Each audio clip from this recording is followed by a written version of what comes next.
Hello and welcome once again to Crazy Comics and Stories. It's me, your charming and delightful and cold Uncle Rat Bastard. And at the other end of the series of tubes and wires that we call the internets is Joe, Crazy Writer. How you doing today, Joe? Yeah. To those of you who like Saturday Night Live, this is Sweater Weather. And literally, it was weird. It was just Yes. weird because what happened was Tuesday, I go to the group home.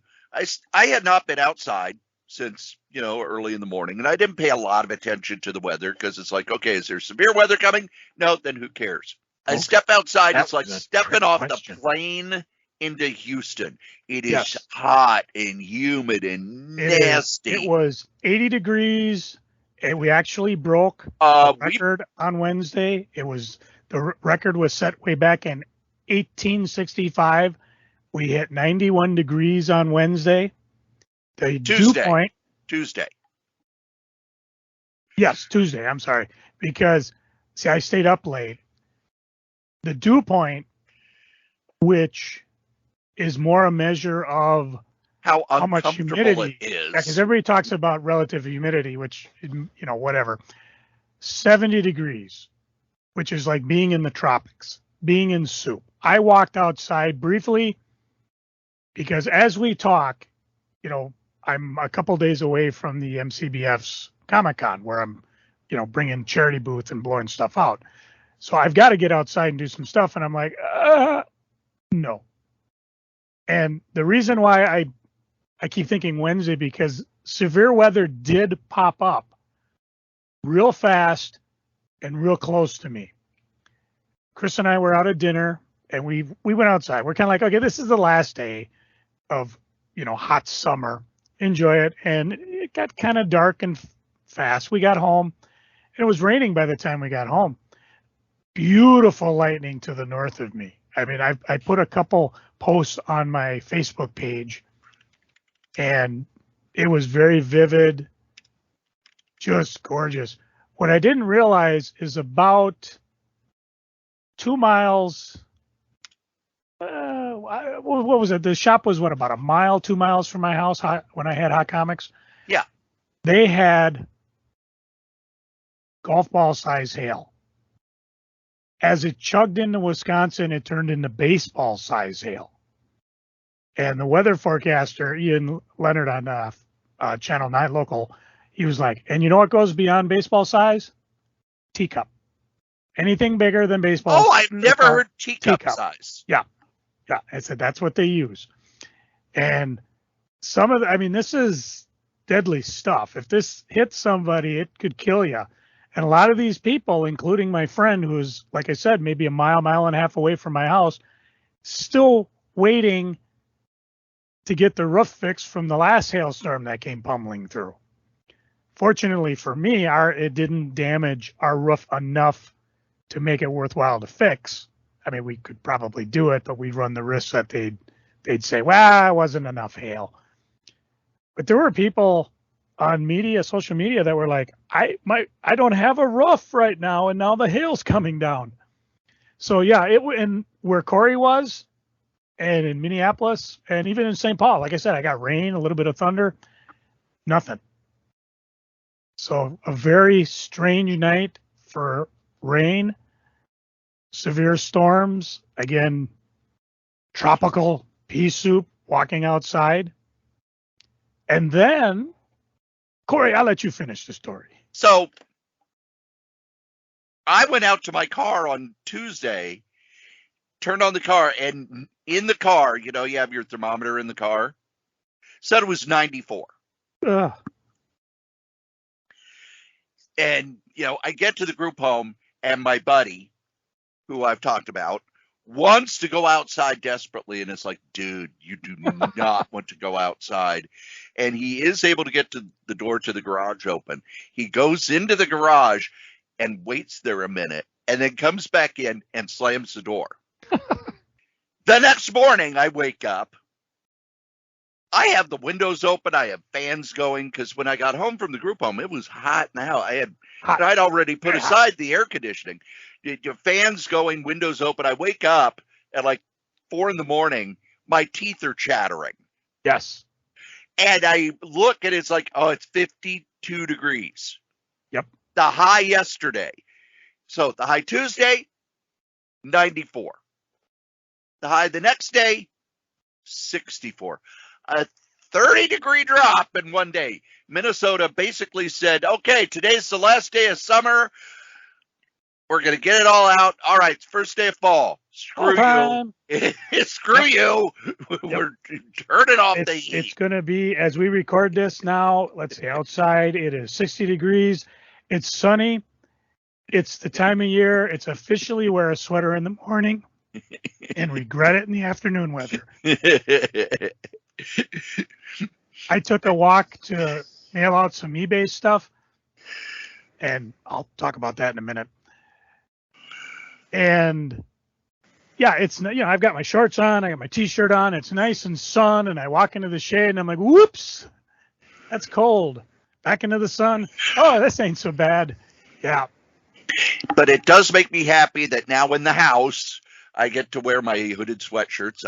I have three wrestling zip-up hooded sweatshirts now. I have a CM Punk, I have a New Japan Pro Wrestling, and I have a Blackpool Combat Club zip-up hoodie.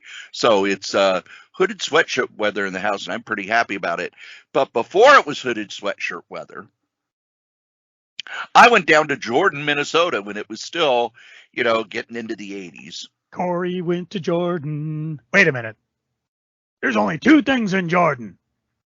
Minnesota's largest candy store, and of course, Hot Comics Jordan. And you forgot Hot Comics Warehouse, which I found out is just a storefront that nobody uses. Now, before we get to this, why were you going? They had a sale, and it was a 3-day sale. What it was, every comic was a quarter. Every comic in the warehouse was a quarter. Every softcover graphic novel was $3. Every hardcover graphic novel was $4. And they had a bunch of toys and a bunch of pop figures. But I'm not a toy guy, and I have very, very few pop figures. He says, looking at his Asheram Eternals pop figure that's almost a foot tall. It's okay. I got a can of Spam as mine. So basically, you went geeking without me. I told you when it was, but you had to work. Yeah, I know. You're stealing my excuse. I know. It sucks. I hate having working weekends. And my problem was, well, I was gonna say I actually did get to do some geeking that same weekend. But the question I have is, when you are ready to go geeking, how do you prepare for some decent geeking?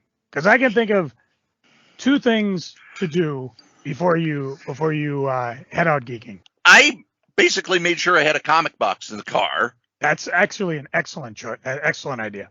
And because it's only like 7 miles away, it was more, okay, they open at noon. I will leave at around 11:30 so I could stop at the local gas station, get me a soda. Get gassed up. I didn't need gas. It wasn't that far away. And got there. They had already opened. And they told me they'd opened early. And I guess most of the graphic novels flew out Friday. Because I almost went Friday night. I worked till 7 p.m. Friday, and they were open till 8.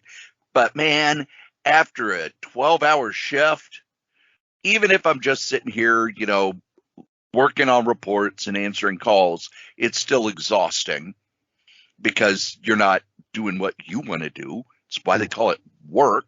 Yeah. I was like, okay, nope, I'll go first thing in the morning.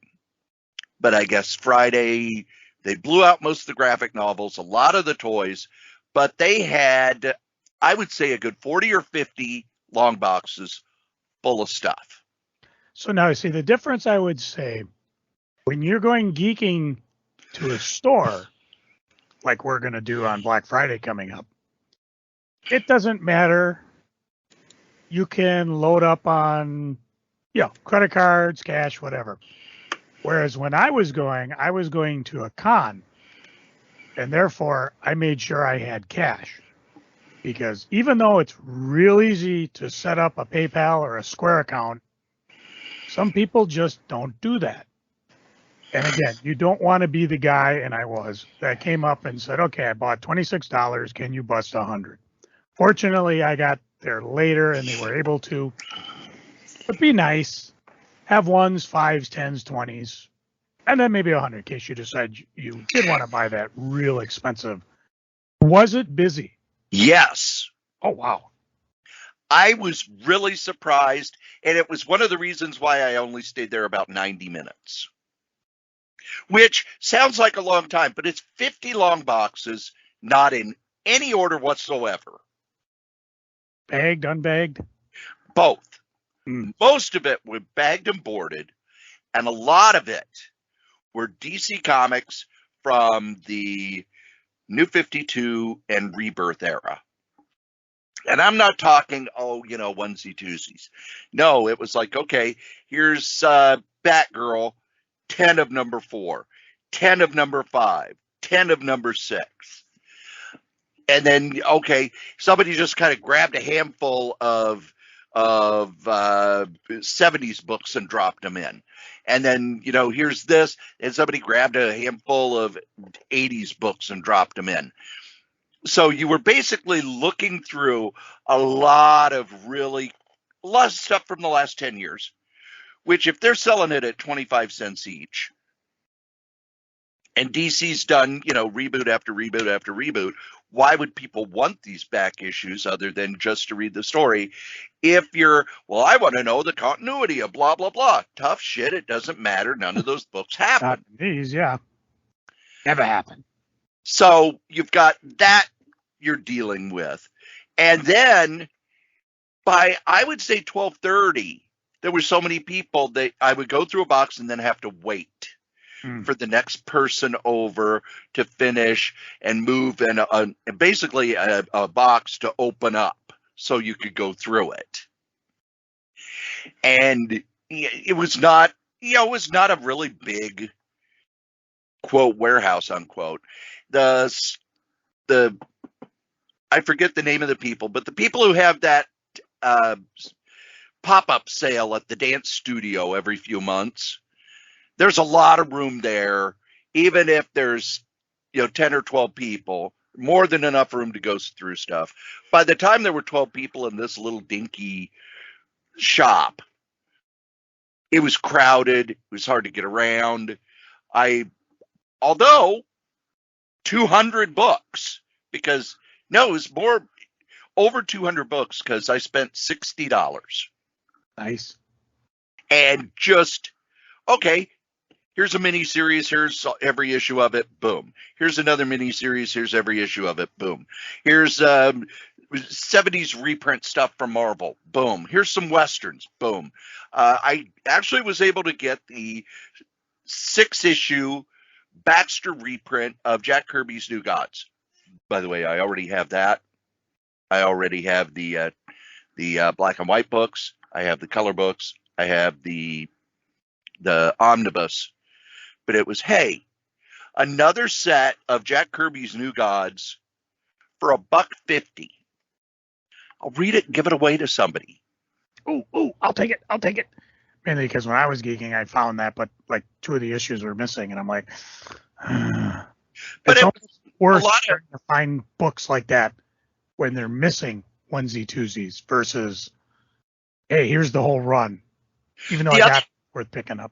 The other thing that was fascinating to me is I really reverted back to being a comic reader from 1976-77.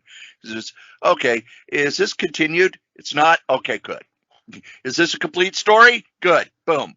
I didn't want anything continued because it's like, okay, yes, I could get 8 of the 12 books of this run. But hunting down those other 4 books is just going to be more of a pain in the ass than it's worth. I'll read it on DC's app. I'll read it on Marvel's app. If I can pick up and have the whole thing in a big chunk in this box that I'm going to probably take on vacation with me and leave in the car for when I'm at the group home, and I have nights like Monday night where I walked in and everybody was already asleep. Hey, I'm here for 4 hours and everybody's asleep. Well, that's fun. Gotta get them up at 7, give them their meds. And the funny thing is, when you wake them up to give their meds, there's one guy, he doesn't even open his eyes. He just, you take the spoon and you bump his lip a couple of times, and he'll open his mouth and you put the meds. And he only has 2 meds, so I give it to him with strawberry jelly. Mm-hmm. I bump his lip a couple of times. He tastes the strawberry jelly, opens his mouth. I, give him the spoonful, closes his mouth. He doesn't open his eyes. He doesn't move. He just, nope, here you go. Okay, fine, I'm done. I'm not even waking up for this shit. But I really enjoyed it. And all I could think is, on each of these books that that Hot Comics was selling, they're losing about $1.50 on each one, but they're getting something rather than have these books sit in a warehouse and gather dust for 20 years. Yeah, and again, maybe if they bought 100 of these and they sold 80, they might be paid for. So they might be, every quarter they get is just money back into the till. And judging by what we'll talk about a little later, they might be needing it. For me, I was able to go to 2 shows, I guess. The first one, of course, was the Minnesota Comic Exchange first attempt at a show in Valley Creek Mall over whatever. I'll figure out the city later. I erased already the where it was, but it's actually over. It was really busy. I got there almost when it opened, and of course I probably could have got there earlier because unlike most cons, it wasn't a controlled access because it was basically set up in the common area of the mall. So as you were sitting in one area, you could hear the person yelling, "Party for 2, Strode, party for 2, Strode." And a lot of dealers, a lot of people digging through stuff, a lot of discounts. I had so many boxes, $1, $2, $5. And of course you see the high price stuff, the graded hot books of the week, whatever. And the sad thing is that I didn't have a lot of time. I dropped off some flyers for the con, talked to Chris, the guy who put the show on, and he's actually looking to maybe do another one coming November. So if you're so inclined, Cory, that might be a fun show for you to pop in because it's in the mall. You just stop in, wander through, wander out. Ain't cost you nothing.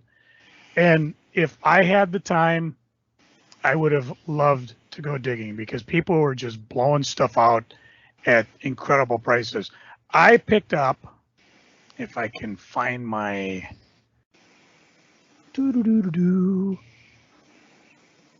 let's see, our one guy that I buy a lot of stuff from, his name's Steve Henninger. He was there with Lance Ward. We talked about Lance's books in the past. And Steve had just undergone surgery, so he was kind of a hurting unit. But I was able to pick up a Dark Child figure from him. This was back when Claymore was sculpting these figures. I may have an open one somewhere, but if I do, it's so fragile, it's probably busted. So it's just one of the figures I like because I like Claiborne Moore's stuff. I also picked up from another guy who works at the MCBF. He had a whole table full of stuff, and he gave me a good deal on a bunch of Doctor Who classic comics. This is the UK magazine, Marvel UK, and some of these, I got issue 1. These are mostly reprints. All the posters are inside, and it's just like when I picked up the Savage Swords a couple weeks ago. I paid less than $1 a piece for these, and it's just good reading. And like I said, it killed me. I wasn't able to look more. The next day was the Minnesota Toy Posse, and similar thing. It's free. It's set up outdoors. They do have some indoor. I was able to wander the grounds and find some fun stuff. The first thing I found was a Star Wars droid figure. The way he appeared in the Adventures, this was Boba Fett from the, let's see, the way he appeared. Boba Fett? Yep. Boba Fett? But not that Boba Fett. This is the one from the Adventures of R2-D2 and C-3PO. So more animated and definitely a little different. And it comes with a little coin. It's just kind of an interesting figure. The other one, and I don't know, Cory, have you watched Stranger Things? I have not yet. So again, I think you would like it just because it takes place in the 80s and there'll be a lot of references you and I will get. Oh, I imagine I would. I've got one of the, it's saved in my queue, which is a frightening thing. And one of the characters, breakaway characters, is Eddie, who played a head of a Dungeons and Dragons type group and was one of the main characters in season 4. And his figure is hot. The character was hot. I don't want to say anything more because, you start getting into spoiler territory, but those two figures were kind of fun. I also dug through a couple $2 books. I found an Avengers 1, the Sugar Babies Charlton Chew giveaway. I may have this one. I don't know. Beat Up Patsy Walker 117, and then a Millie the Model number 3 annual. This one actually brings back some memories because back when I was first starting to buy, I remember I can point out the house on Minnehaha Avenue. We were driving by. Guy had a garage sale. We stopped, and he had tons of books. My brain wants to say they were $5 a piece. I'm thinking maybe at that time maybe $2 a piece, which again, when comics were 30 cents, that's a lot of money. Ma let me buy like 10, and I remember buying some Supergirl, but I picked up a Millie the Model. Why? Well, because it said Marvel Comics on it. And I was confused because this is back when they were drawing Millie and Patsy Walker. I wouldn't say realistic, but it wasn't the cartoony Archie style that they would turn into. Yeah, it was more the soap opera. And I was, I'm like, okay, it's a Marvel comic. Again, this is my golden age of Marvel Comics. I was buying almost every Marvel comic I could. And it's like, well, there's must be something to it. And I read them and they were enjoyable. And, my brain's like, okay, this is just people in the Marvel universe. And of course, when I discovered that Patsy Walker ended up becoming Hellcat, this is before I realized she was the cat, that was kind of sweet. And then, of course, Millie showed up once in Defenders, and I was like, hey, I get it now. So that was just kind of fun. And again, the original one's long gone. The one I have left, I believe, is in mint shape. So I wish I still had it because it would be in mint shape. So I did find the guy I bought a bunch of signed books from last time. Picked up a run of Spider-Man Black Cat, the one that Kevin Smith done did and took forever to come out with. Because, again, I don't know if I have it. Now I do. And, again, for $1 a piece, it's cheap enough.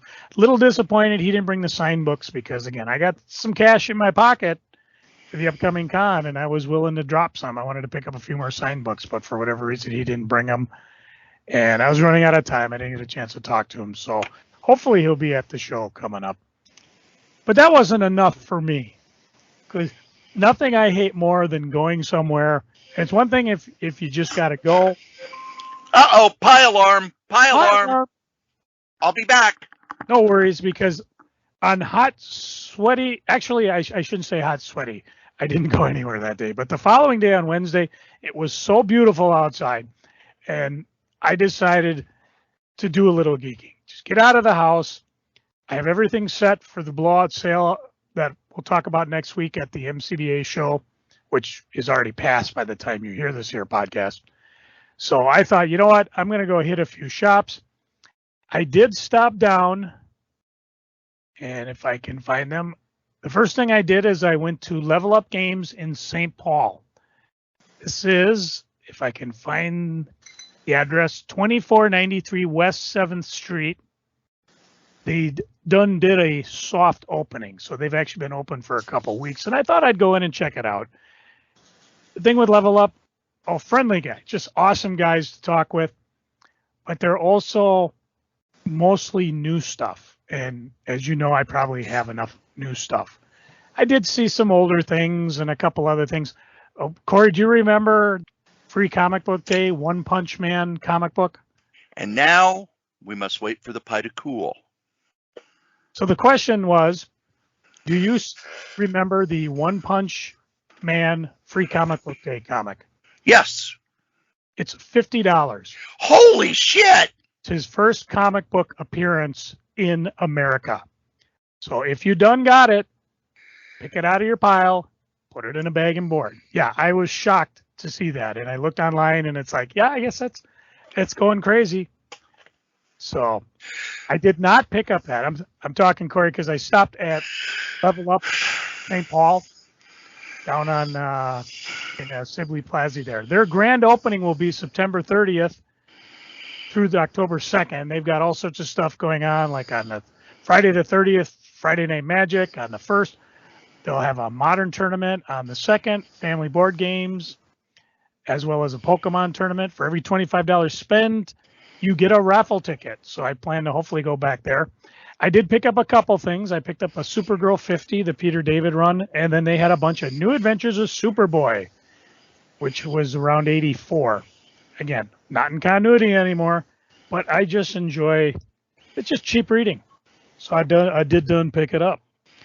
But that wasn't enough for me. No, I went up to my friends at the Source. I picked up a couple books. I'm really digging the Avengers, X-Men, Eternals fight. So, and I know I have it coming in my box set, but I didn't have issues 4 or 5. So I picked up variant covers of that so I can at least read it. And I also picked up a book that probably Cory might have picked up already and probably read. The Strange Death of Alex Raymond. I have not read it yet. Well, I did not pass. I passed on it when it first came by because budget. This is I ordered it when it first came by and canceled. Oh, really? Diamond never resolicited it. You can only get it through book distributors. Huh. Well, I know it's weird because the Source had them on their clearance rack for weeks. And I finally went. If there's another one there, please get it for me. Unfortunately, I picked up the last one. Because after watching them slowly disappear, I finally picked it up. And because it's Dave Sim, Carson Gruba. Hey, I like that. And of course, this is legendary creator Dave Sim, Cerebus, obviously. And he brings to life the history of comics' greatest creators using their own techniques.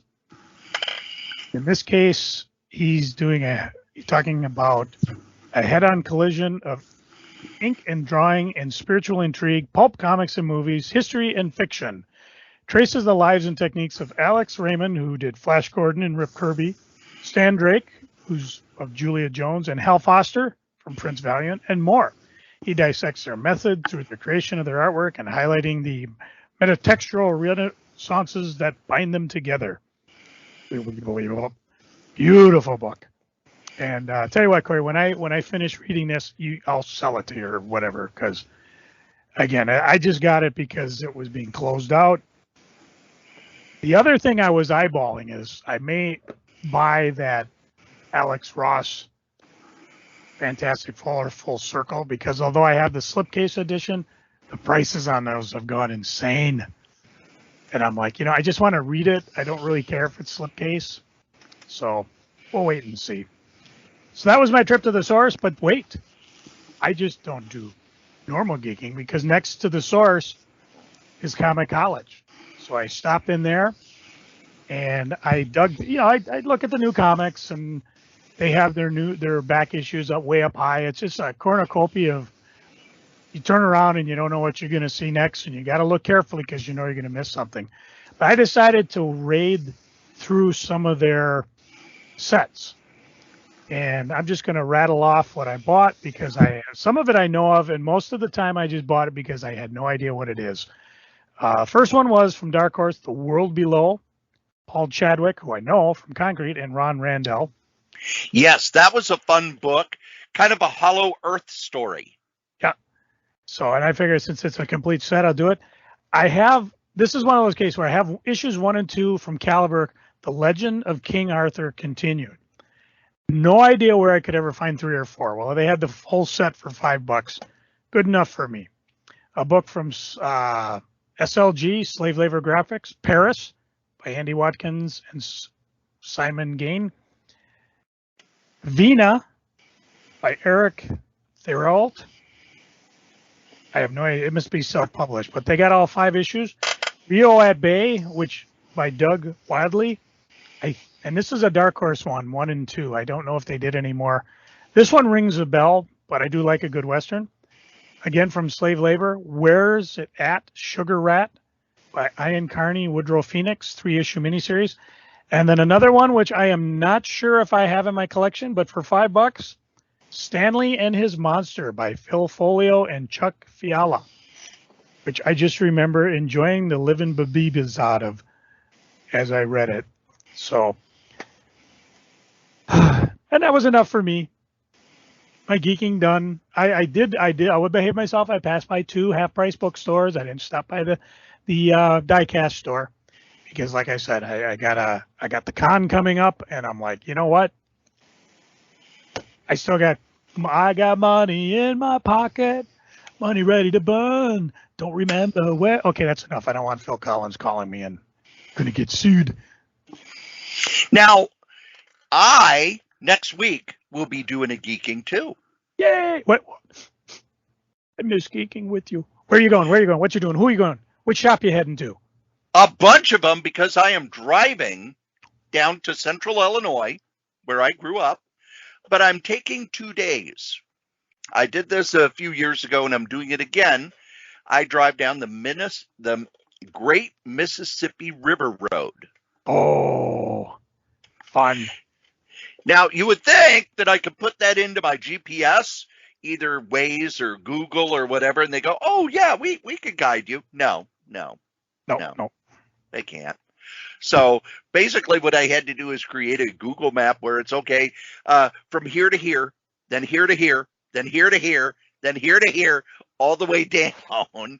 Because last time I drove it, there are some small towns along that road that really want to screw with you. Are you saying you hear banjo music? I'm saying that they will have they're not like Wile E. Coyote to put up a detour sign, but they do kind of make the signs confusing so that you go into the downtown and then through this area, and then they don't tell you how to get back so that you go out into, other small towns, and you get further and further and further away till you're like, wait a minute, I'm nowhere near the Mississippi River anymore. And it's very much so you got to kind of keep an eye on these small towns, because this is all they've got. So they really want to divert you off so that you spend money. So are you going down 61 on the Minnesota side? I'm doing both. I'm going to do some on the Minnesota side and some on the Wisconsin side. Well, the reason I mentioned, because in Red Wing, there is a comic store in the downtown area. And a used bookstore. And when you get to Winona, of course, Jimmy Jams, which we've been to before. And a couple big used bookstores. And then there's also in La Crosse, Wisconsin, LaCroix, I'm not sure how they say it, that there's also a comic store there. There may be other ones, but as I was mailing out stuff to the various stores for the con, those are the 3 that I recall sending to. There may be other shops down in Wisconsin there, but I just heard one's popping up in Austin, Minnesota. I had heard one closed in Austin, Minnesota. But the other thing you could do on the way up is go see the house with a rock in it on the Wisconsin side. I say this because years ago, Chris and I drove down to Memphis and drove the River Road home. I actually got 2 books off of the eBays, kind of guidebooks that tell you which side of the road. And that's a tough decision. Which side of the river do you want to go on? Because in my opinion, most of the river is hidden behind dikes. Yes. So you don't see much. But occasionally, and I don't know how far south you go, you have to go into to where your folks are. The Quad Cities.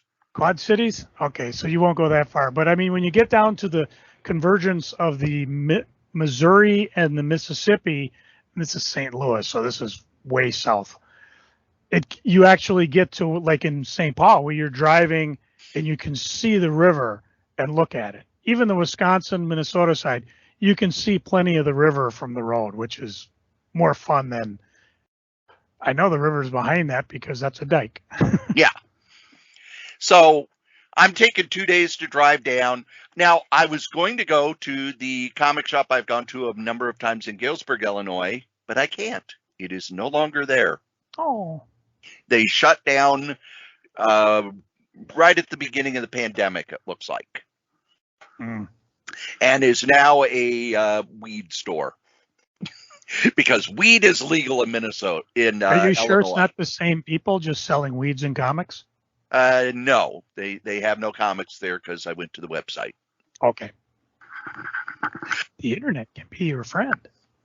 Although, that's where underground comics came from. They were sold in what were known back then as head shops, which were, they didn't sell weed that you knew of, but they sold bongs and one-hitters and papers and posters and underground comics. Things, little pieces of wood you could put incense on. Yeah. And psychedelic papers.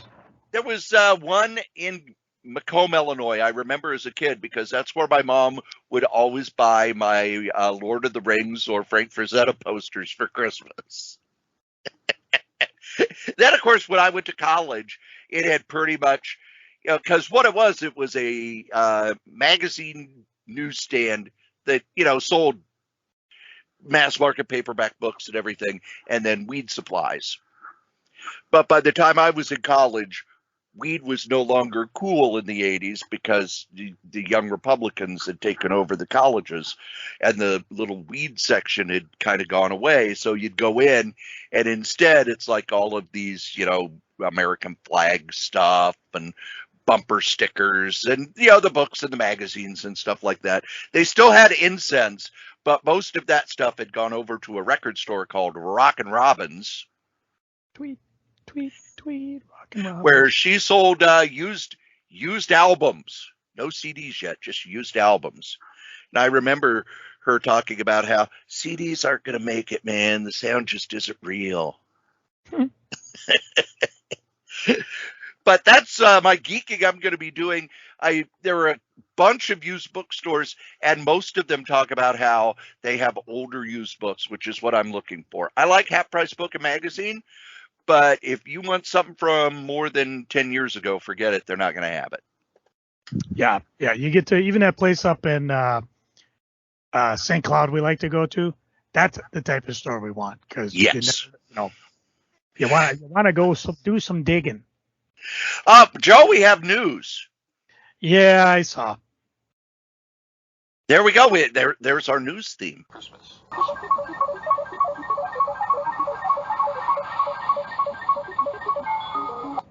It was announced Dark Horse Comics is going to be leaving Diamond and moving over to Penguin Books, same as Marvel has done. You'll still be able to get your books through Diamond. You'll still be able to get your Dark Horse books through Diamond, but it will be like Marvel where they're not the distributor, so you're going to pay 5% above what the cost would be if you ordered them through Penguin. I'm going to pull up the press release. We're important enough. I got the press release, Joe. You actually got it, or you just pulled it from Brian?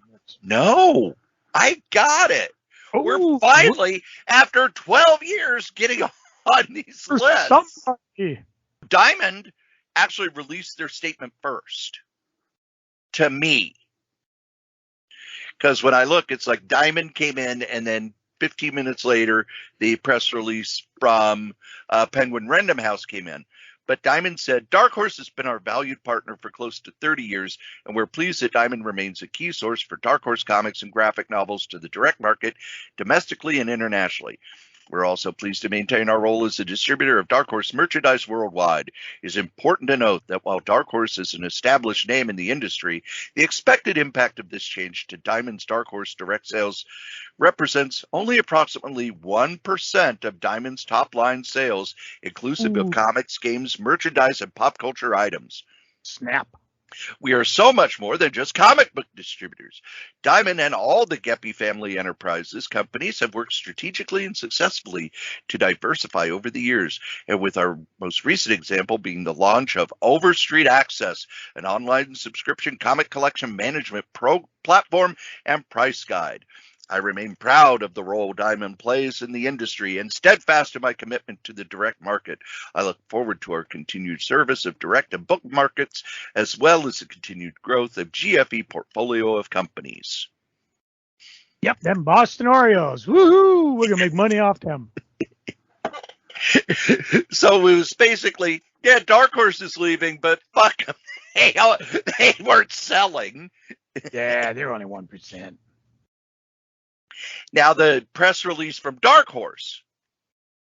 Dark Horse founder and CEO Mike Richardson said, "It's an exciting time for our industry, and our move to Penguin Random House for direct market distribution comes after our successful partnership in bookstore distribution. Random House will help us expand our reach to readers, retailers, and fans around the globe.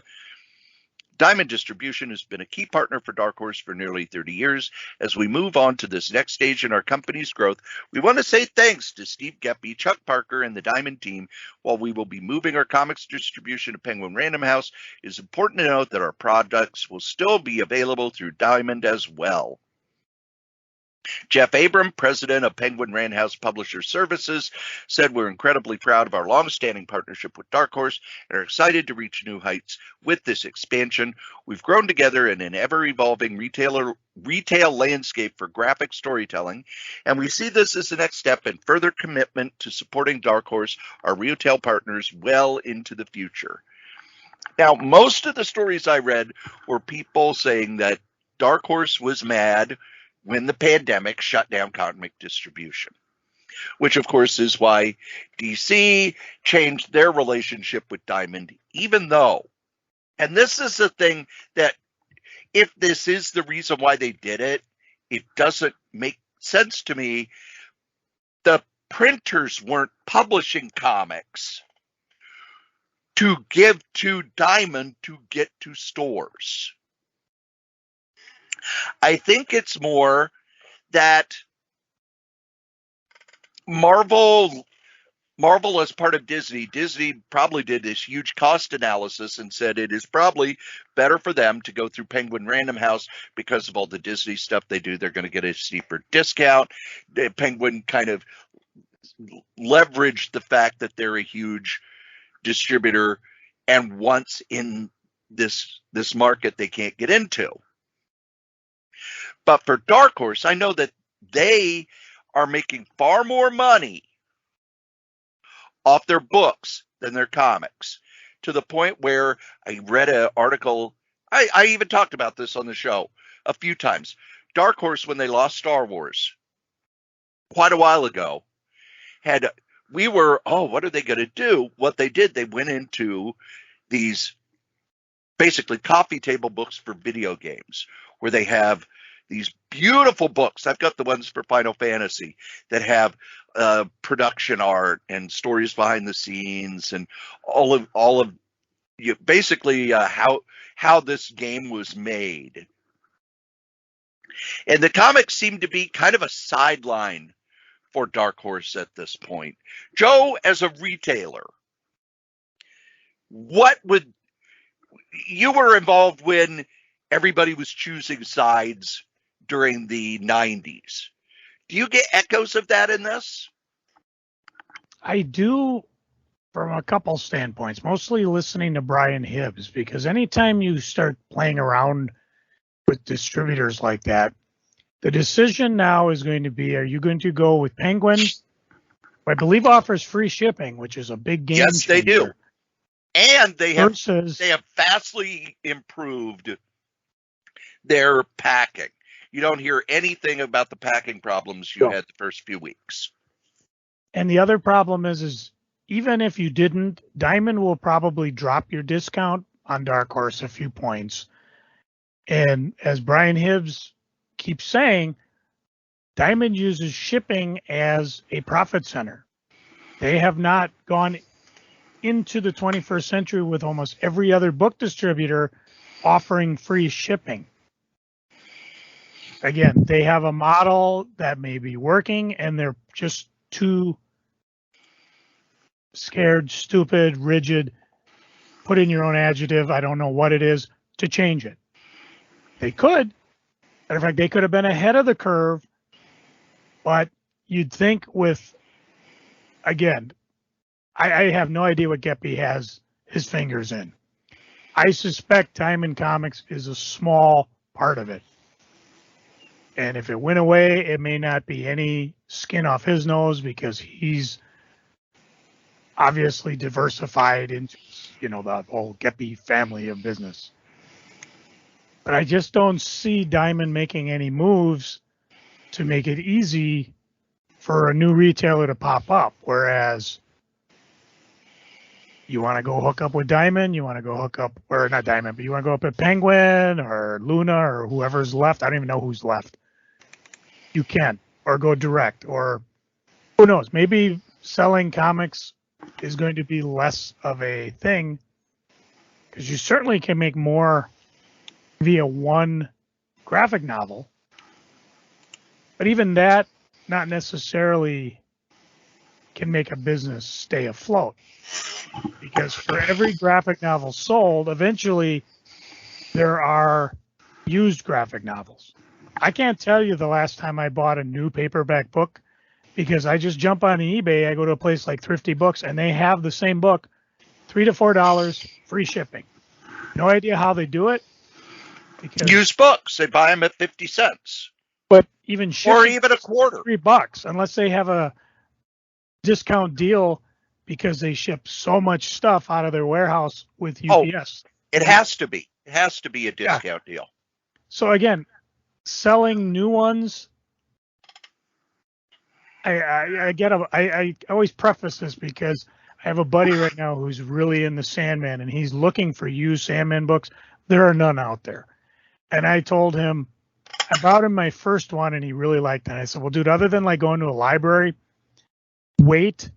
I'd borrow my second volume, but I believe Holly's reading it already. I said, if you can't find them used, just wait. As soon as they cancel the show, God forbid, I'm not saying I want them to. I really want a season 2 and 3. You hear that, Netflix?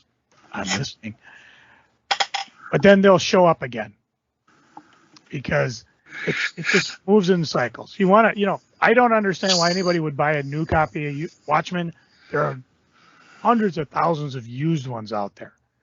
But again, some people like use new stuff. I mean, I'm more prone to buy a new book, at least in some type of decent shape, than to buy a beat up library copy. At least with graphic novels. Go figure. And another thing is if you wait, people who aren't collectors will dump their copies. Case in point, Walking Dead. Walking Dead for years, hottest thing on the shelf. Retailers could not keep them in stock. Well, the show has kind of trickled off. And now when you go into used bookstores, there's your Walking Dead. And there's more and more of them because people have read it. Maybe they've read it 2 or 3 times. I'm not going to read it again. Might as well sell it off. Which I'm thinking, I read the comics for ages. Who knows? If I can find them cheap enough, maybe I'll just buy those big compendiums. There's 4 of them? Just buy those 4. Sell off the regular comics. Dance in the money I make from them. Yeah. Although I don't have the first 6, but still. But now, I will tell you when I get to the used books, again, it goes in cycles. For the longest time, you couldn't, you had to buy a new Harry Potter book. Nobody was selling their Harry Potter books. Guess what? Now the used bookstores, they got stacks of them. Because it's been years. Eventually, with books, there are some collectible books, but there aren't as many people who are book collectors. And book publishers publish things in so many different formats that it's okay. If I wait long enough, I could get this used. Yeah. I will say, though, when I get to the con this weekend, I'll talk to a few of my comic retailer friends just to see what this latest news from Diamond/Dark Horse means. I would suspect if they haven't already, a lot of them are already buying things through Penguin. And I don't even know if comics have a shelf date. Would they get the comics from Penguin? Do they have to wait till Wednesday, or yes, if they have to wait till Wednesday. DC, okay. You could put them up on Tuesday, but everybody else you have to wait till Wednesday. And I don't know if they enforce it at all, but I don't see shops breaking that. Whereas back in my days in comic retail, the minute you got it from the distributor, you were putting it up on the shelf because the College of Comic Book Knowledge would race to Capitol's warehouse the minute they heard the books were in, so that they could say, "We're the first to have the comics," and that was their big selling point. And then different shops were all putting them up Thursday night. Schindler's, however, you'll get them sometime Friday afternoon. Who cares? Yeah. I think the people that shopped at Schindler's, like you said, they either didn't care or they just weren't aware there were other comic stores. When I worked at Schindler's, I was told, we do not want people to know that there's any other place they could buy stuff. Yeah, because I had a lot of people, they were always amazed by the fact that there were other comic stores in town. Oh, I remember if another comic shop bought a big ad in the Star Tribune, we were told not to put it out. If there was another store that sold baseball cards, we were told, don't put the newspaper out today. Now, Schindler's always had a big baseball card ad with a coupon in it I think it was Friday. Mm-hmm. And I think they worked really hard to be the exclusive baseball card shop in the Star Tribune. But that was one of the things about the Pioneer Press. They didn't have that exclusive in the Pioneer Press. So there were days we would get a call around 9 o'clock, go, take the Pioneer Press out, return them. And we'd look at it. Oh, they got an ad for this shop or that. Same with the City Pages and Twin City Reader. If one of the local comic shops had bought a big ad, we were told, throw them in the garbage. Get rid of them. I just popped up on my Facebook's page, which is amazing because usually I can't find nothing on Facebook. I've got the ad they ran when Cap City and Marvel got all the stores in town together and started running ads. That's a famous one where they actually did some TV ads. And of course, can we advertise on the X-Men show? But Hot Comics had already locked everybody out. Anyways, the ad is, you'll find Amazing Spider-Man and all your favorite Marvel comics at Schindler's and other Twin City comic shops. And then there's Ren and Stimpy. And they list, let's see, Minneapolis, Minnetonka, St. Paul, Bloomington, Crystal, Burnsville, Blaine, Roseville, Eden Prairie, Inver Grove Heights, Maplewood, Edina. Underneath, Hot Comics Collectibles, East, West, Comic Book College, and The Source. And that was it. And again, this had to be 93. Yeah, because Ren and Stimpy were in it. Yeah. So I wonder if they pulled all the ads for that. Hey, look, there's 4 comic stores right beneath ours. But if you notice, Schindler's got Schindler's or, these assholes. That was one of Nick's things, always to run an ad in Wizard, because Wizards always went to Schindler's. Yeah.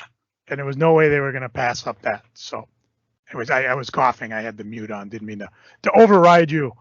And Schindler's, I don't think Schindler's ever did buy a table at any of the MCBA cons, but there was the one year they set up in the building right across from the convention. Yeah. Yeah, which was weird because we tried to get over there and there were like about maybe 15 people, but at 5 o'clock, they stopped letting people in. Yeah. Or maybe it was 6 because you were inside and we were waiting for you to get out. And they're like, boy, you guys are either the fair told them to shut down or they were just being dicks. Because, you have all these guys with money still want to spend. And you're like, nope, don't come in. They probably were wanting to go home. Because, yeah, I know. If you spend $20 They don't get anything extra. Now, I think I've told the story on the podcast before, but I went in there and they had these beautiful poker sets that they were blowing out. And they didn't have any price tags on them. And these are $100 and $150 sets of chips. So, and everything was, like 50% off, 70% off. So I brought it up and I said, yeah, how much are these? Are you going to buy all three of those? Yeah, give me $20. So I gave him $20. No idea if that money got into a register or not, and I don't care. But I still have those beautiful poker sets. Yeah. You know who else really helps you out and gives you good prices, Joe? Who's that? These guys, our sponsors. Our newest sponsor is NordVPN. Let's be honest, if you're out on the internet, you need a VPN to protect you. There's all sorts of things going on the internet where people can track you. You could accidentally download a keylogger, all sorts of things. NordVPN gives the best security possible. It has a password manager which generates complex passwords, syncs across all your devices, stores your notes and credit card information. It also gives you 10 gigabytes of private cloud storage, secure files. It backs up your data automatically. But the main thing it gives you is peace of mind. It gives you peace of mind when you're out on the internet, when you're streaming, when you're playing games, when you're listening to podcasts like this one. It gives you safety anywhere at any time. It protects your online activity. You get full access to all content. And if you use the link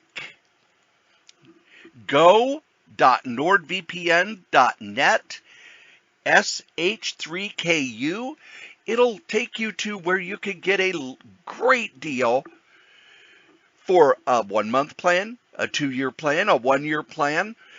They are our newest sponsor. We're happy to have them. And if you would like to sponsor something here at any of the podcasts on the Solitaire Rose Network, you can. Just email me, solitairerosenetwork@gmail.com. Thanks. And it's time, Joe, for our new feature. All right. No, not where we dance around while listening to baby metal. Oh, I could do that. What do you want? What you really, really want? That's not baby metal. I know, but it's the same type of.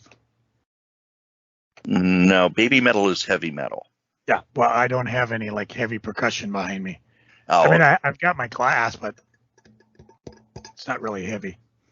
No, it's where we review older comics. Joe, what is the older comic that you have chosen this week? I have chosen to read Binky 82, and there's a reason for that. Now, Binky is from DC Comics. It started as Leave It to Binky way back in 1948 with, of course, Leave It to Binky #1. And it was one of DC's entries into the crowded teen humor field. Sheldon Mayer of Sugar and Spike, Scribbly, was one who came up with it. But Binky could never quite escape the influence of the big man on teen humor campus, Archie. His adventures were set in familiar teen concerns: girls, schools, parents, girls, cars, girls, friends, and of course, girls. Timeless formula helped otherwise innocuous Binky survive into the 50s, into the 60s, allowed him to survive into the 50s, into the 60s, and become one of the last old DC humor titles to make it past the Silver Age. His stories were reprinted in hard-to-find issues of Super DC Giants in the early 70s. And once he got, trying to see, because eventually he did make the change to Archie art. And I'm using very, very small. See, I'm looking at, let's see, 62 is still not, I guess that would look to be when it started to change, 1968, into the more Archie style. He became his own title with issue 72, lasted all the way to 81 with 1971. But you said I was going to review issue number 82. And this is one of those I don't get it.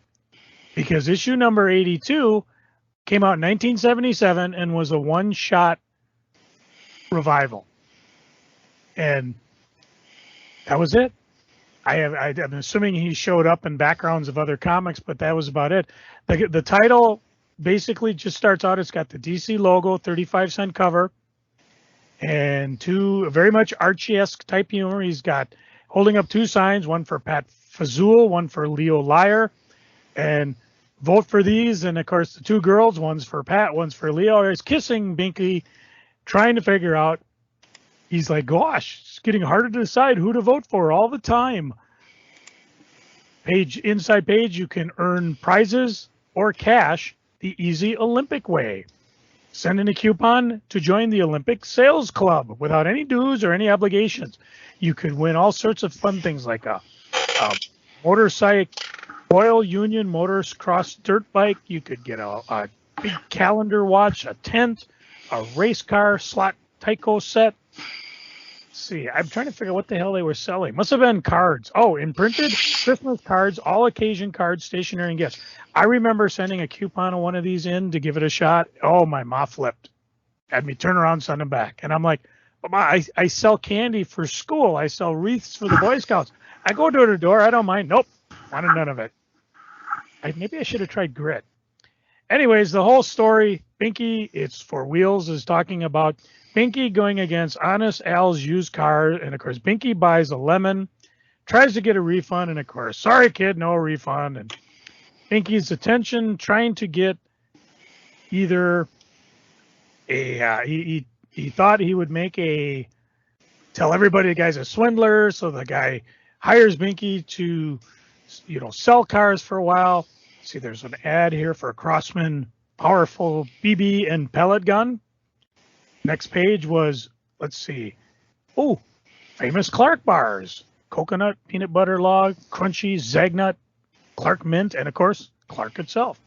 Underneath it was one of those infamous ads where little tiny things where you could have an Atlas body for 7 days. You could buy X-ray specs for $1.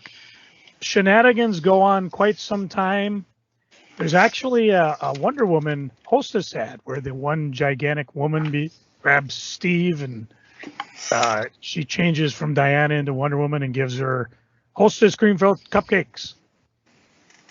There's an ad for the first Superman dollar comic, which drove me nuts. When I saw this DC ad, it was Brainiac, the green version guy, and Lex Luthor in his power suit. We did it, Brainiac. Separately, we were always beaten by Superman. But together, we killed him. Congratulations, Luthor. And I went crazy trying to find this. Could not find it anywhere in 1977. And, of course, eventually I did. Anyways, 2 weeks later, as Binky finally squares up with the guy, and he gets his car, and the guy says, thank you for not outing me. We're taking off. They drive off the runway. Binky sneezes, and the car falls apart. Can I get a walk, walk, walk? Let's see what else we got. A couple singles here. There's a Daisy BB gun ad. The CBS Saturday morning ad is a blast. I'll just start from the beginning. It's 8 o'clock, Bugs Bunny Roadrunner Hour. 9 a.m., the What's New Mr. Magoo. 9:30, the Skatebirds. No idea. And it also includes Robotic Stooges. Yeah, 3 Stooges. Wonder Wheels, Mystery Island, and Woofer and Whimper. 10:30, Space Academy. At 11, the Batman Tarzan Adventure Hour. At 12, the Live Wacko. At 12:30, Fat Albert and the Cosby Kids.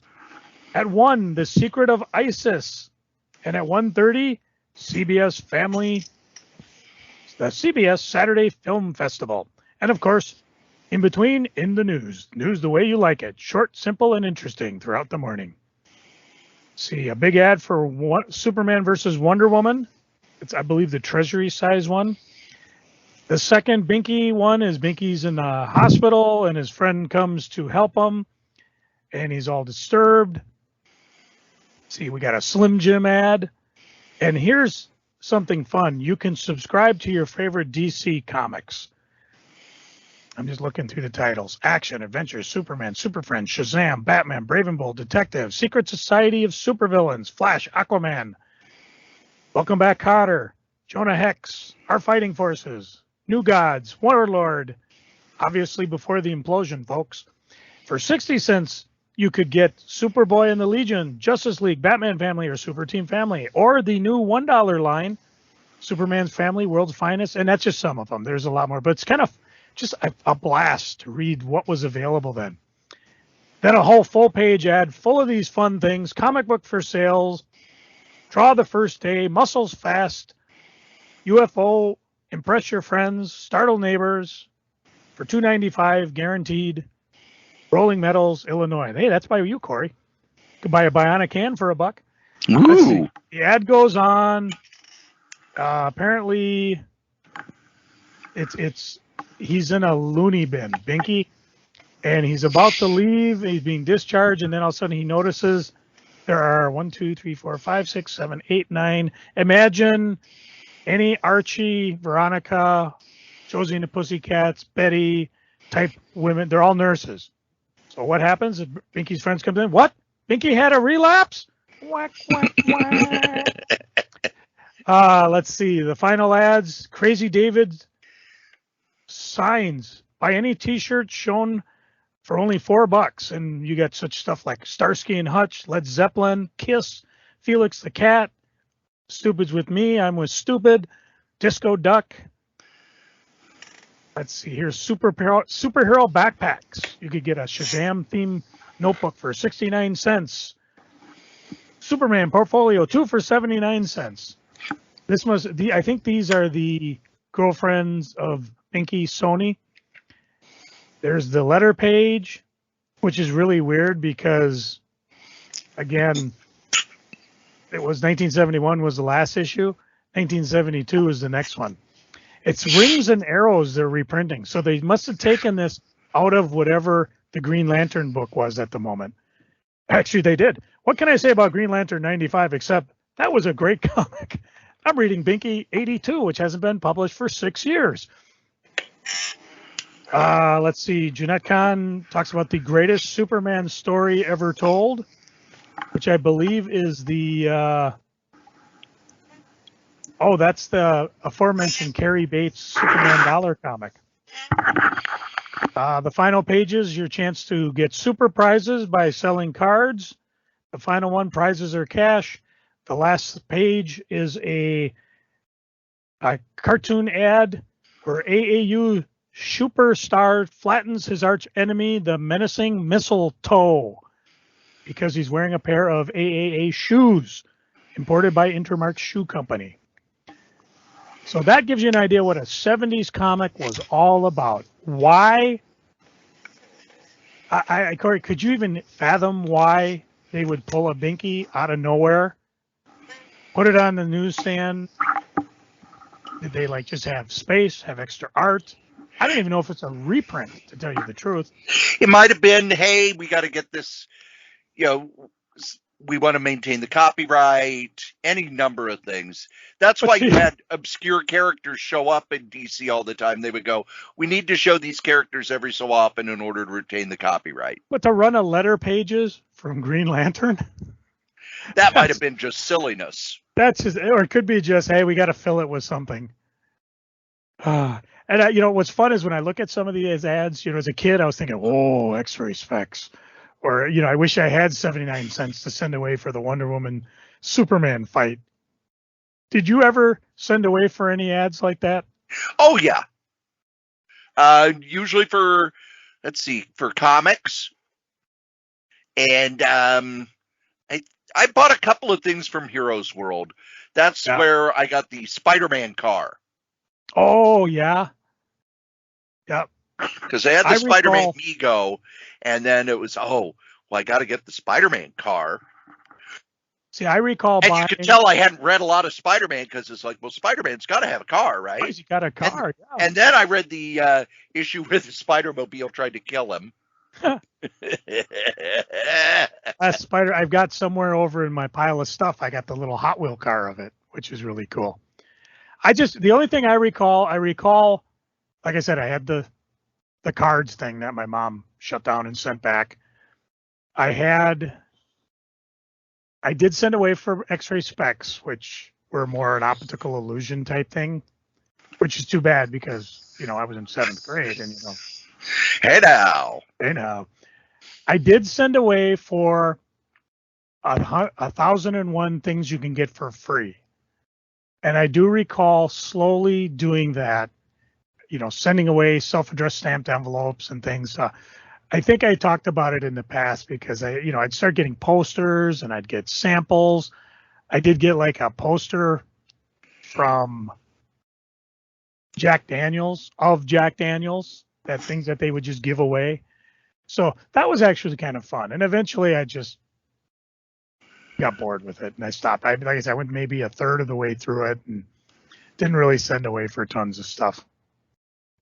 And remember, I wish I would have. They always had the edge. You could send away and get stuff for the U.S. government from Pueblo, Colorado. Yes. So that's my comic, a specific comic for Binky number 82. What do you got for us today?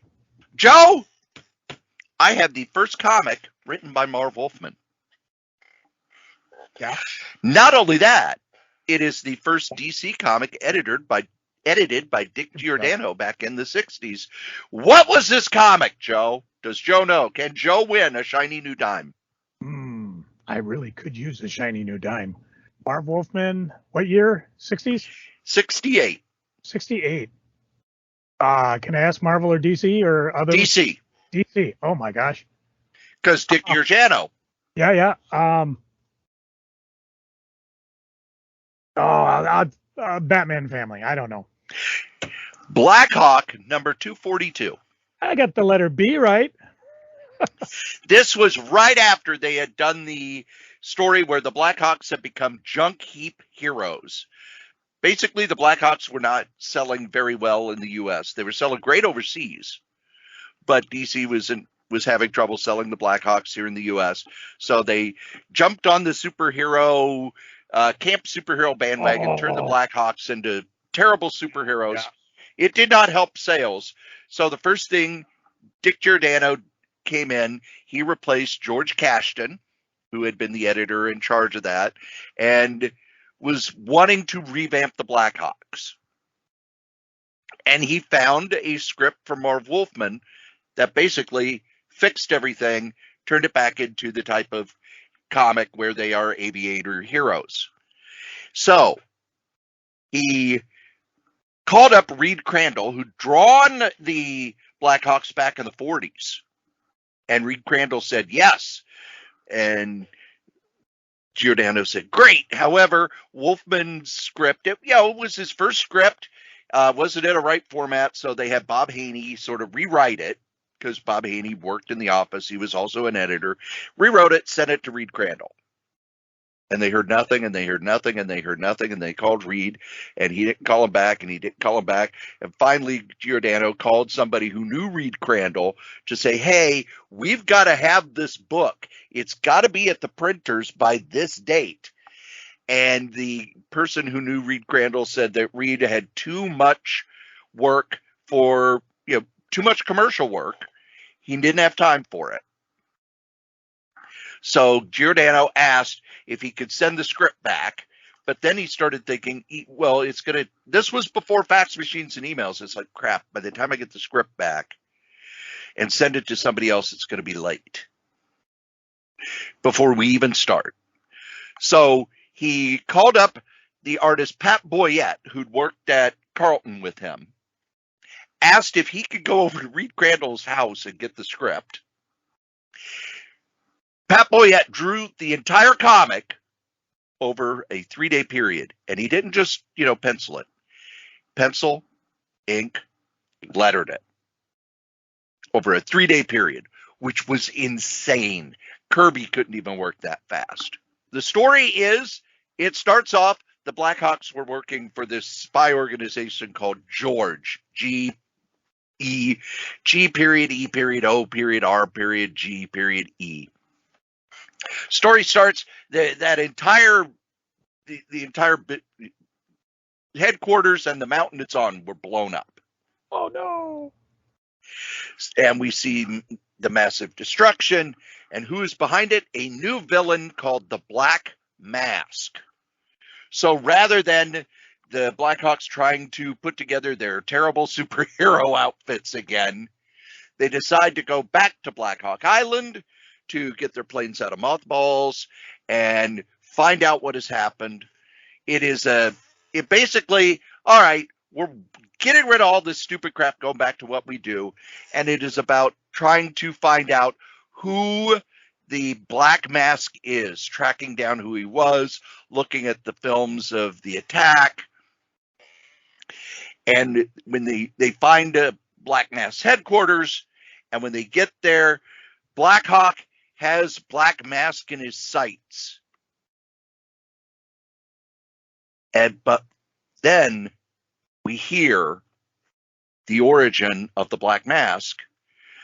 Back in the 40s and World War II, Black Hawk had a brother who was shot down and believed killed. And when he heard the Black Mask speak, it was, oh my gosh, that's my long lost brother. So he was unable to shoot the Black Mask, who has sworn revenge because he felt that Black Hawk never came to rescue him. And that's going to be our new villain. This was a very early version of a reboot. So anybody who says that, the reboots are out of control, they didn't used to do them. This was very much a reboot, very much an action-oriented story. But it also, you see that bit of Marv Wolfman where he's like, okay, how can I grab some continuity, put in some continuity to get back to what these characters used to be?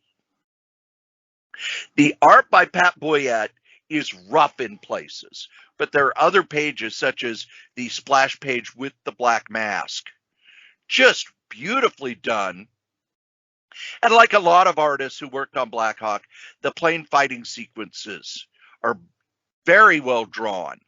There's a 2-page spread on page 13, which is from World War, basically they're remembering World War II when Black Hawk's brother was shot down and killed.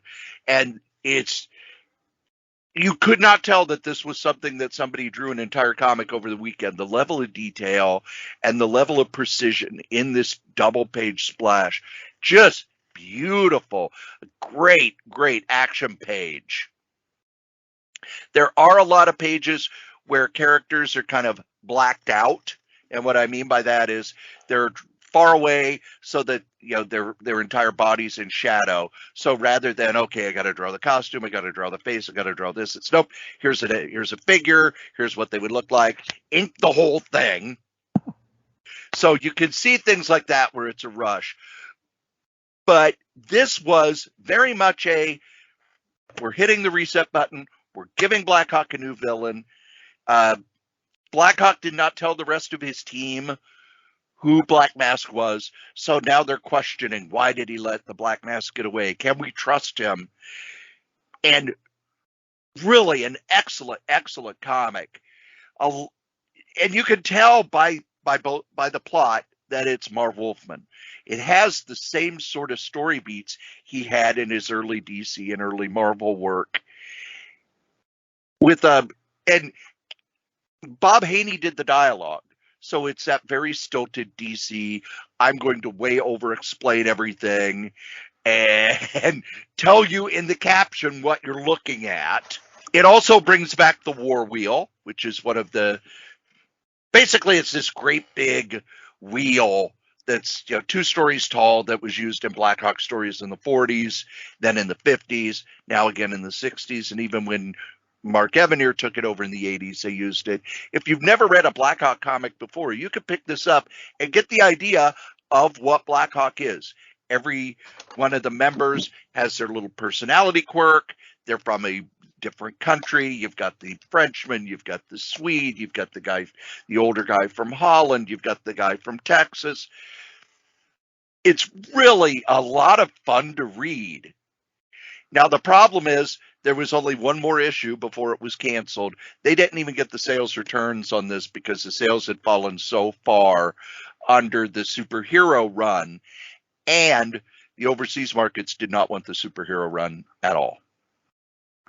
So their overseas sales dropped, and when the overseas sales dropped, they were like, well, it's losing money, got to cancel it. However, on your buy, borrow, and ignore, I would say borrow because it's on DC Universe. As for Binky, I would say whatever. You can actually go to the Best of DC, the digest they published in '82. They actually did new material and then reprinted a bunch of stuff along with stuff from Sugar and Spike and that. Like I said, whatever. I just happened to find this for $2, and I'm like, it's a DC comic. I was aware of who Binky was. I'm like, hey, for $2 in a segment in this here podcast, I'll give it a shot. So now it's time for my favorite part of the show. No, not where I take a bunch of NyQuil and douse the chicken with it to bake. Oh, ick. Oh, wait, the FDA says not to do that. Oh. Wait. No, it's Freaking and Geeking Joe. What are you freaking on? Cory, you owe the folks an apology. I do? You does. What did I do now? Well, as you heard me earlier, I mentioned I had to go mail some eBay stuff because what had happened is as we sit here, and it's a couple of days right before the Comic-Con, like I mentioned, and next week I imagine I'll talk about that as well as we'll hear about your trek down to Illinois. But I had actually dropped an ad in my G-Box that I wanted Cory to drop in last week's show because I wanted you, the listeners, to actually get a chance to grab some of these here graphic novels because I just did something I don't do.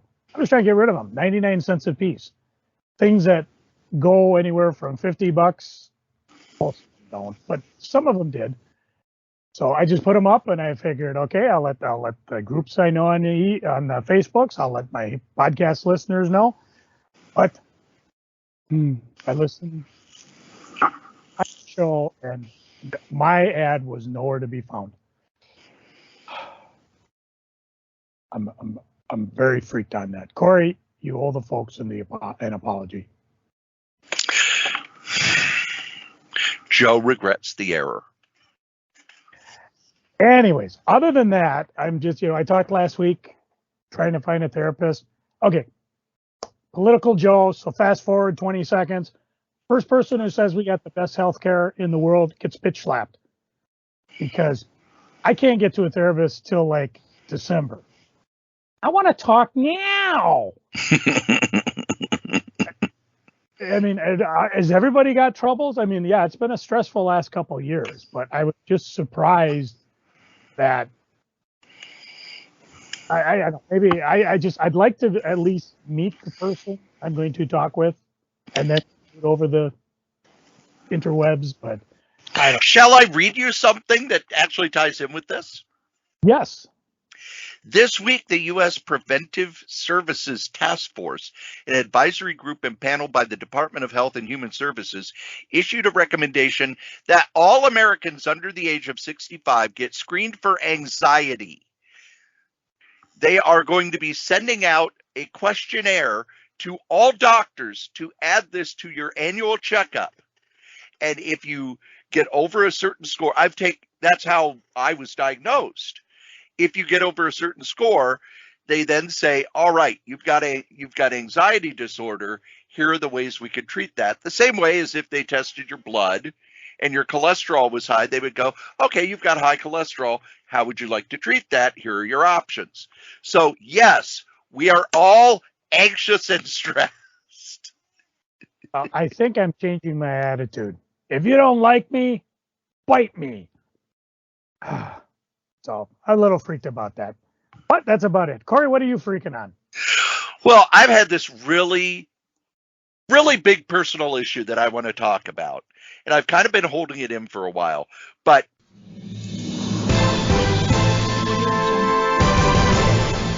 we interrupt your regularly scheduled podcast for breaking news. This is Crazy Joe Ryder reporting from deep inside the Crazy Vault, where it has been decided that the remainder of the incredible eBay graphic novels once sold exclusively on the eBays will return for a limited time. Oh, eBay, why can't I quit you? All remaining graphic novels will be auctioned off starting Tuesday, September 13th, starting at just 99 cents. nothing will be held back, so head over to eBay and look for Crazy's name, or go to Crazy Comics and Stories Facebook or podcast page for a direct link. And as a listener here to this here podcast, let Crazy Joe know if you win, and he will toss in a bonus at no extra charge. This has been Crazy Joe, deep underground, somewhere in America. Back to you, Strode. And there you go, Joe. That is what I'm freaking on. Okay. I'm proud of you for bringing that up, and we will, because it's so personal, we won't talk about it again. Fair enough. Fair enough. Anything else? No, Joe, what are you geeking on? I'm geeking on all sorts of stuff. Hang on. I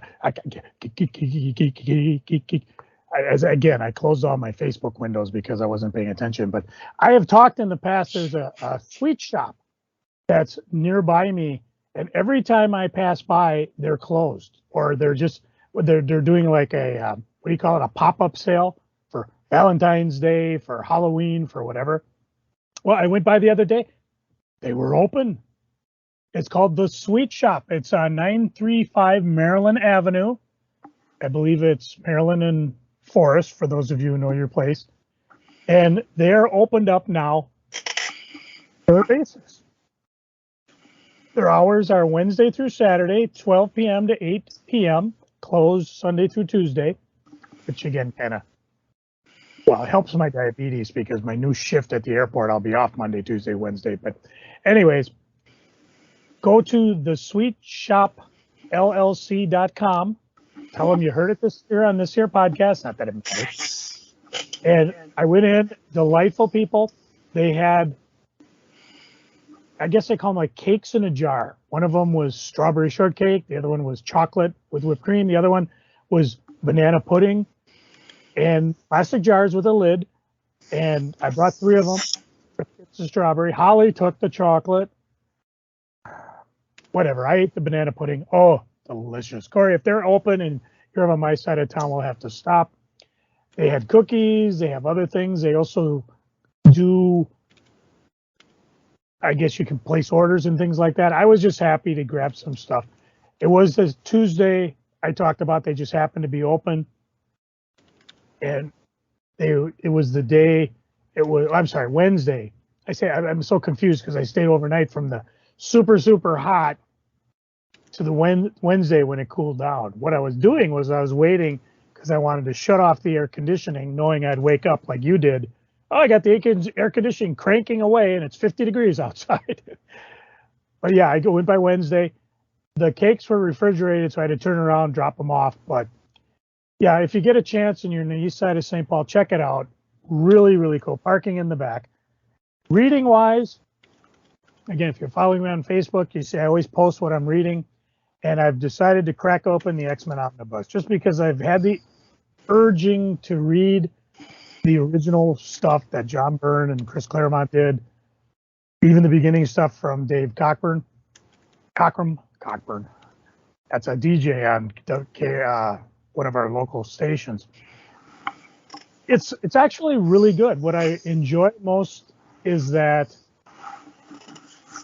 the X-Men at the time weren't this big, world-shattering, world-altering, world-influencing group. It was just their own little group doing whatever, however they can. They did some world-shattering things, and they made the news. What I found interesting, I'm up on to Omnibus number 3. So the first one gets up to about time they go against the Hellfire Club to save Kitty and the X-Men from the White Queen. It also introduces Dazzler. Is that her first appearance, I think? Her first appearance was in the X-Men. Yeah. And then her second one, I believe, was in Spider-Man. Spider-Man. Close. 129, I think, or was it 203? I think it was, because 201, 202 was the crossover Punisher. with the Punisher. Yeah. So the one book they didn't put in there that I wish they would have is, I believe, Iron Fist. Was it 17 or 15? That's where Wolverine ends up getting this Fang costume.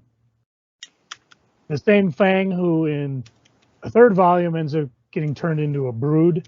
So, Fang, we knew you so. What a hell of a way to go. But I've had a lot of fun reading it because, again, I didn't start reading X-Men until 138. And I didn't realize the significance of Phoenix dying. It hits me kind of hard, even though I know it's been retroconned out of existence. It's a damn good story. Too bad they just couldn't let it be. Every so often I had to stop and wonder, hey, whatever happened to this character? Because I'm way back in early X-Men, new X-Men history, and things have changed as you get forward. Still rumbling through number 3. I got to the point where New Mutants appeared. There's a few things they could have put in there that they didn't. They didn't put in like Marvel Team Up Annual number 1, where I believe he met the new X-Men. Didn't put in the crossover in, I believe it was it Marvel Team Up 100, where the one character from New Mutants first appeared. I can't remember her name. She's the one who could take over minds. Might be in the New Mutants omnibus, which I'll probably crack open next. A lot of fun, just good revisiting this back when the X-Men universe was simple. They do put in some of the crossovers, the stuff from Bizarre Adventures, which I appreciated, including some things I've never read before. But I do have an issue with you, John Byrne, Chris Claremont, if you're out there listening. What is it about you and husbands named Joe? Point. The husband, Joe, happened to be married to, how do you say her name? Moria McTaggart? Yes. The husband of Proteus. And of course, Proteus comes and upon meeting his dad, absorbs his body and he burns out and the X-Men kill him. He had it coming, but whatever. Again, and he had it coming. He gets better. He had it coming. And then we fast forward into the wilds of Canada. And another husband named Joe gets killed by Wendigo. Didn't even have a chance. He died screaming. Well, come on, Joe. Joe, if you were attacked by the Wendigo, you'd die screaming too. Yeah, but why Joe? Why not a Cory? Why not a Jim? Why not a Jack? I'm telling you, I haven't been this upset since I learned the origin of Sloppy Joe. Very upset with that. I'm telling you, I should just cross off and put somebody else's name. So come on, less husband Joe's cacking. I want to see more people dying, which is always something I always wonder about. Yeah, these poor people in the X-Men comics, and this is why you can tell I really got into the comic books, because it'd be like, yeah, Blob went out, killed these 5 people, really, and he still gets to live. Of course, he does have a kick-ass bar, I guess, on the new island or whatever. Oh, by the way, the island got better. Whatever. Having fun with the omnibus. And again, I'm excited. Comic-Con coming up. I'm hoping to blow out some stuff. Hopefully meet some friends. People say hi. And again, we'll talk more about that next week. Cory, what you geeking on? Well, the first thing I am geeking on, one of the things that has always kind of bugged me over the years, not in a, oh, that's stupid, but more in a, I know that, but I didn't know where it was from. At soccer games, they have where the crowd will chant along with this tune. Da da da da da da da da da da da.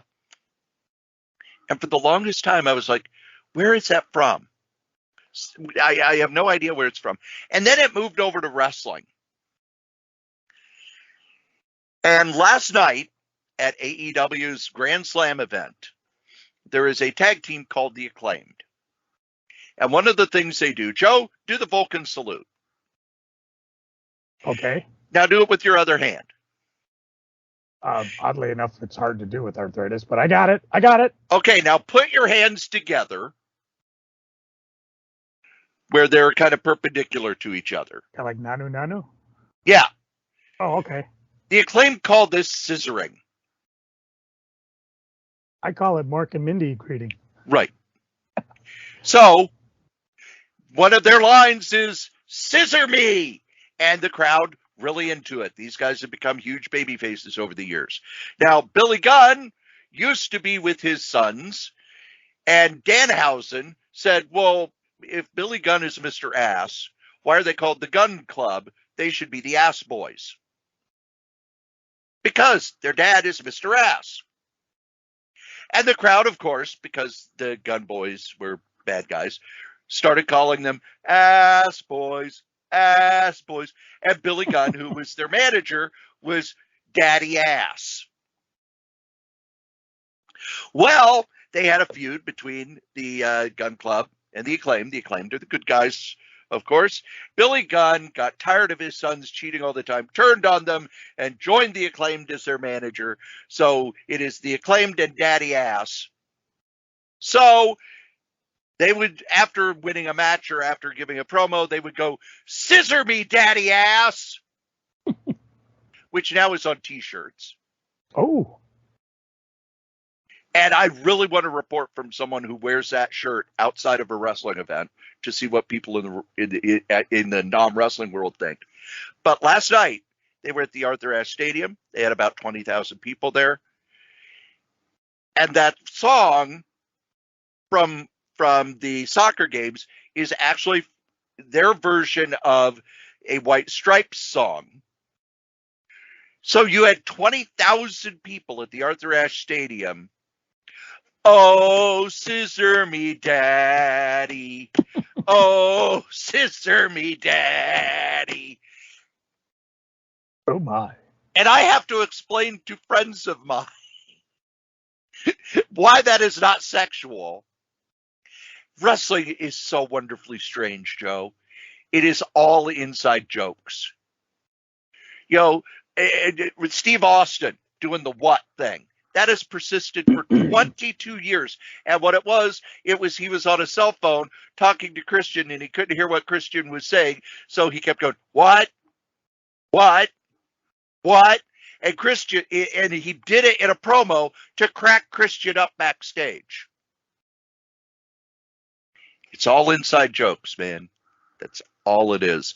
Comic-wise, I have been reading Mark Evanier's blog where he's talking about the Blackhawks. As I talked about the Blackhawks a little earlier, he gave the history of the comic and how he came to write it with Dan Spiegel drawing it. And of course, I love those comics. Am I going to go dig them up? Oh, hell no. I'm going to read them on the app. They are so good. They're all done in one.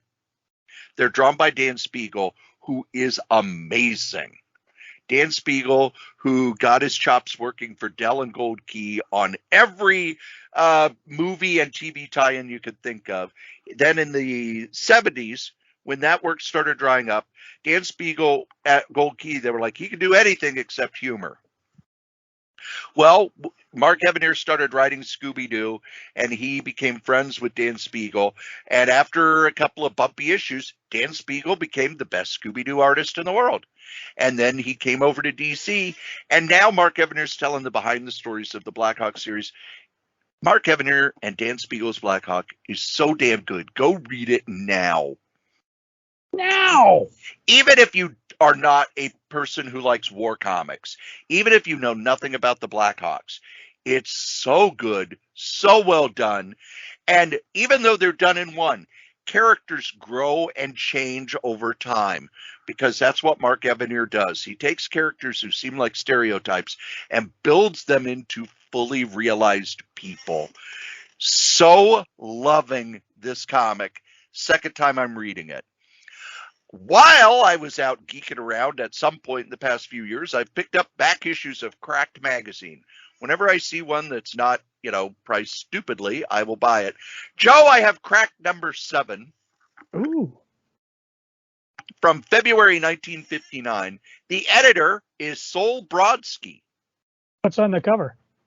Let's see. What is on the cover it is a happy anniversary issue. And it's the 6 covers of the previous issues, because this is issue number 7. They already have T-shirts, by the way, by this time. Cool. But issue number 7, edited by Sol Brodsky, who a couple of years later, went over and worked at Marvel in their production. And basically, he worked at Marvel off and on until he passed away in the early 80s. But this was at a time when Marvel didn't need extra editorial folks, so he was over there. Here are some of the artists working on it, Joe. Jack Davis, John Severin, Carl Burgos. Do you know who Carl Burgos is? They're all hacks. Carl Burgos, creator of the Human Torch. Yep. He was a hack by this time, by the way. His stuff in the 60s is so god-awful. Bill Everett, Sid Shores, who also worked at Marvel, Dick Richards, Angelo Torres, writers Bill Ward, Jerry Siegel, co-creator of Superman. Let's see, Joe Shelley. Those are the names. Now the comic Joes never got killed in the X-Men. We don't know that. Might have been the same Joes. Now the story, I would say that got to be honest, it really plays a lot with pop culture at the time, and there are entire pages that I bet were really funny at the time that I don't get it. I don't know who that person is. No idea. Was it as good as Mad? No, it was not as good as Mad, even though Mad had gone from Harvey Kurtzman to Al Feldstein. This is still like a step below, but it's not as the art is much better than the art in the 70s. I remember as a kid, I would read Cracked and go, this art is terrible, except for this John Severin guy. I like him. But the rest of the art's not very good. The art in this is pretty good. The humor is iffy, but it's the fact that, wow, here are all these people who went on to move over to Marvel when Marvel was able to hire folk. I find that fascinating. Other comics I have read that I have really liked lately. Let's see. I read Star Trek 400, same as you. Yay. Which cover did you get? Let's see. I got who did this cover? I got the wraparound cover by I can't make out the name. It's the wraparound cover. Oh. I can't make out the person's signature. That's okay. But I really liked it. It was a bunch of short stories and then a teaser for the new Star Trek comic coming out. But with all the Star Trek stuff coming out, I liked the fact that it was okay. These are just short stories. It was a really good read. I also saw that they're doing a Star Trek Lower Deck comic, which I will wait till it's collected in a book. But yeah, me too. Ooh, I like Star Trek Lower Decks. Yeah, I watched it before the show. One other thing that I picked up that's old and weird, the Buyer's Guide for Comic Fandom, number 111, from January 2nd, 1976. This is the thing that became the Comic Buyer's Guide.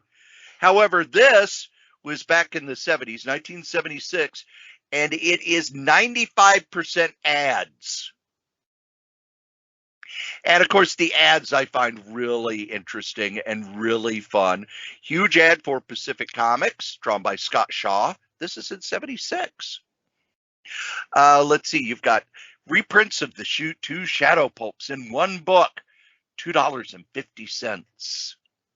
They've got some original art here, and when I look at the prices, it makes me want to cry. Kirby pages for $20. $20.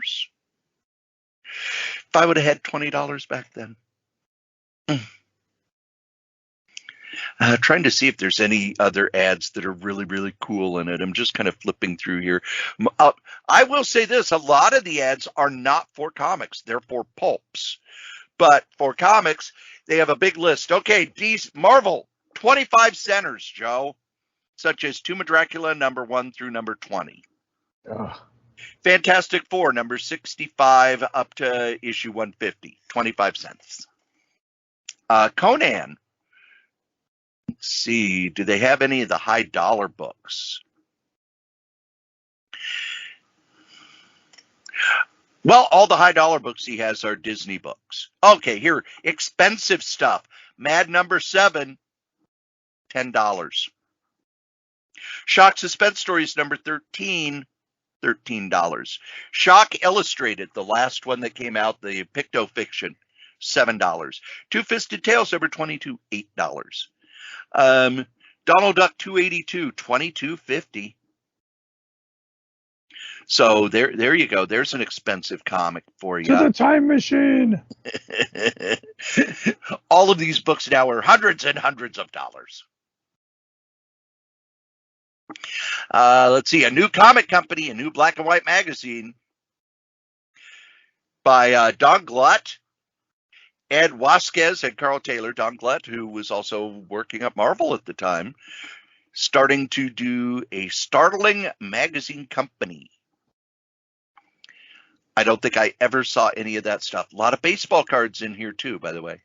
But it's interesting because the buyer's guide for Comic Fandom, until Donna Maggie Thompson were brought in as editors by Krause when they bought it, was pretty much just an ad magazine. That's all it was. And you would either type up or write up your ad, send it in, and he'd print it. So a lot of nostalgia with that. A lot of nostalgia looking through it. Believe it or not, kids, you've listened to us blather on about funny books for an hour and a half. And I think for most of it, it was comic books.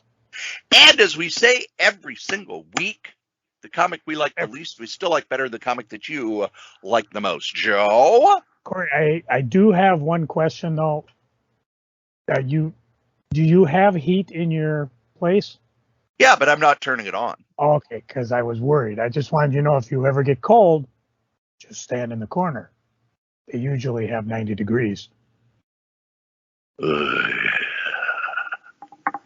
With that, I'm off to eat a pizza my wife made for me. Woohoo!